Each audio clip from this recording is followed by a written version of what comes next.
adalah cuka menjadi proses kecukanya ini yang kemudian oleh hadis ini dikatakan. Kalau kemudian prosesnya menjadi cuka itu adalah karena bantuan zat lain atau bantuan proses lain disengaja, kecuali prosesnya kalau matahari ya, taruh itu kan nggak membantu apa-apa dia, itu nggak jadi masalah. Tapi ini disengaja digodok atau apa atau dikipasin. Kalau nggak ngapa-ngapain Pak, dikipasin doang, itu tetap aja gitu. Proses, ada proses. Maka itu menjadi proses percepatan katalisator. Jadi menjadi haram.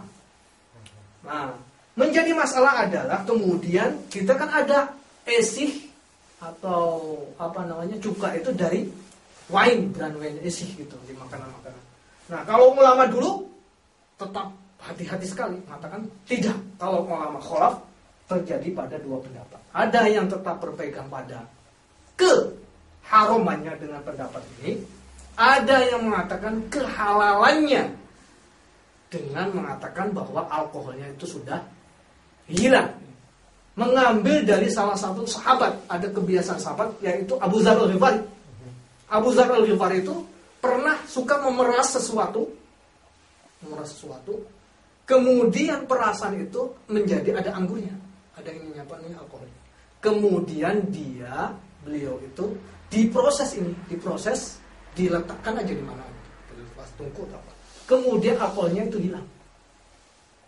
Ini menjadi khamar. Awalnya itu minuman peras, kemudian akhirnya dia ini mabok nih kalau ini jadi perasan. Ini khamar. Kemudian diproses akhirnya menjadi cuka gitu. Atau hilang alkoholnya, maka tidak menjadi khamar. Yang menjadi masalah kan ada zatnya itu. Yang kita bahas tentang bagaimana hukum khamar. Alkohol itu gimana gitu. Khamar itu apa, alkohol atau tidak.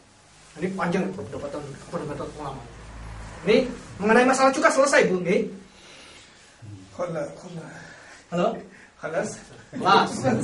Itu berapa lama itu kalau dibiarkan sendiri? Pak, pengen tanya. Nggih.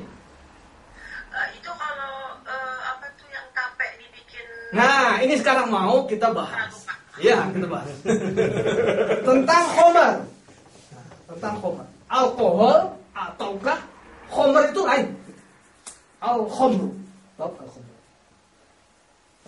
Al-khamru. Khamr. Gitu kan? Al-khamru pertama di dalam surat Al-Maidah, ya, dalam surat Al-Maidah itu dikatakan bahwa innamal khamru wal maisiru wal ansabu rijzun min amali syaitan. Bahwa khamr itu dilarang karena dia termasuk rijzun. Rijzun itu adalah, ada ulama yang kemudian menjadikan itu rijzun, najis ada. Fajtan itu.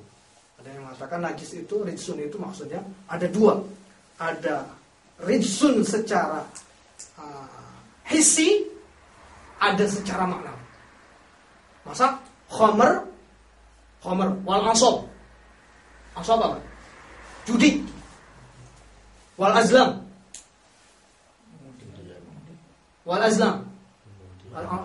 Undi. Kemudian wal ansab. Berhala. Wal azlam. Azlam itu meramal. Iya. Jadi ya perkiraan itu. Nujum. Ya gitu. Rijsun min amali syaitan. Itu amal syaitan. Masa judi kemudian itu najis kan, enggak. Makanya ulama mengatakan bahwa itu termasuk tidak najis. Nanti kita lihat perbedaannya. Pendapat Imam Syafi'i mengatakan bahwa al-khamru maksudnya rijsun di situ adalah najis. Karena di dalam ayat hadis ini juga al-khamru tattakhidhu khallan, khamr yang dijadikan cuka aja dengan sengaja itu najis. Tidak boleh. Berarti sebetulnya dia secara zatnya adalah najis. Khamr sebelumnya kan disengaja tadi. Disengaja kemudian jadi cuka. Itu kan tidak boleh. Berarti asalnya adalah najis ini. Gitu kan? Dicampur jadi cuka aja tidak boleh. Apa najis kok dicampur sengaja? berarti dia najis, rijsun di situ kata Imam Syafi'i. Lah, gitu kan? Tidak boleh. Ada ulama mengatakan tidak najis karena nggak mungkin kalimatnya khamru wal maisiru wal ansobu wal azlam itu jadi satu pakai wawu. Kalau pakai wawu berarti kedudukannya adalah setara. Sama kedudukannya. Maka pada ulama itu tidak najis tapi haram diminum. Makanya kemudian ulama menjadi ada 3 hal sebetulnya mengenai khamr. Khamr itu apakah diharamkan? Dan itu jadi haramnya, tetap haramnya nih. Apakah diharamkan itu kemudian ada 3 ulama mengatakan. Ada karena ilatnya, karena ada masalah di situ. Ada ilat. Ada karena zat, karena susu. Ada karena ilat wa zat. Ini penyebab pengharaman. Penyebab pengharaman. Jadi nanti ini akan berbeda pendapat makanya. Ada ulama yang mengatakan bahwa itu karena masalah ilat saja. Ini bisa dilihat ada ayat di bawah Al-Quran. Di surat Al-Maidah ayat 90 kalau nggak salah. Jadi Ilat itu apa, Pak? ilat itu adalah penyebab. Saya pikir lidah, Pak. Ilat. Jauh-jauh. Ilat tuh. Ada ilatnya.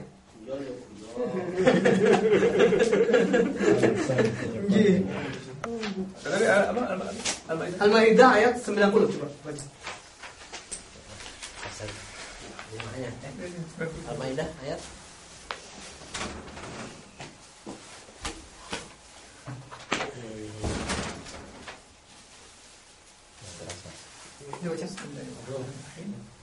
يا أيها الذين آمنوا إنما الخمر والميسر والأنصاب والأزلام رجس من عمل الشيطان فاجتنبوه لعلكم تفلحون. Lanjut ayat berikutnya.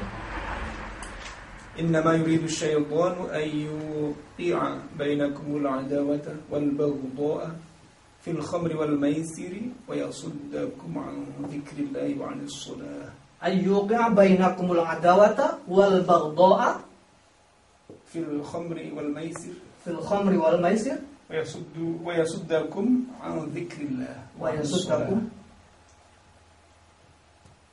عن ذكر الله وعن الصلاة فهل أنتم منتهون.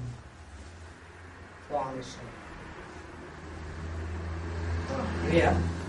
Bainakum ayyuqa bainakumul adawata wal baghdha'a fil khamri wal maisir. Karena ada ilat itu ayyuqa bainakum sehingga timbul permusuhan wal baghdha' dan marah-marahan fil khamri karena masalah khamr wal maisir dan judi. Judi itu diharamkan, khamr itu diharamkan karena ada ilat ini. Ayyuqa bainakumul adawata wal baghdha. Di antaranya adalah merusak akal. Wa yasuddakum an zikrillah, dan menjauhkan dari zikir kepada Allah. Akalnya itu jadi hilang. Makanya khamar ilat ini menjadi haram adalah bukan hanya khamar secara makanan, khamar secara minuman, tapi khamar secara hal-hal yang menyebabkan hilangnya akal. Kecubung haram. Kecubung, makan buah itu kalau makan mabuk itu. Narkoba itu apa namanya? Marijuana haram. Pil koplo haram. Namanya pil koplo itu. Iya. Mengkoplo itu haram. Nyuntik ngobat itu haram karena apa? Ilatnya yang menjadi masalah. Paham ya masalahnya? Walaupun dia bukan berupa khamar, berupa cairan. Ilat inilah yang menyebabkan itu haram. Paham ya? Ini mengenai dari sisi ilat. Sehingga yang namanya khamar, ulama mengatakan bahwa khamar itu bukan berjenis minuman saja, kemudian menjadi definisi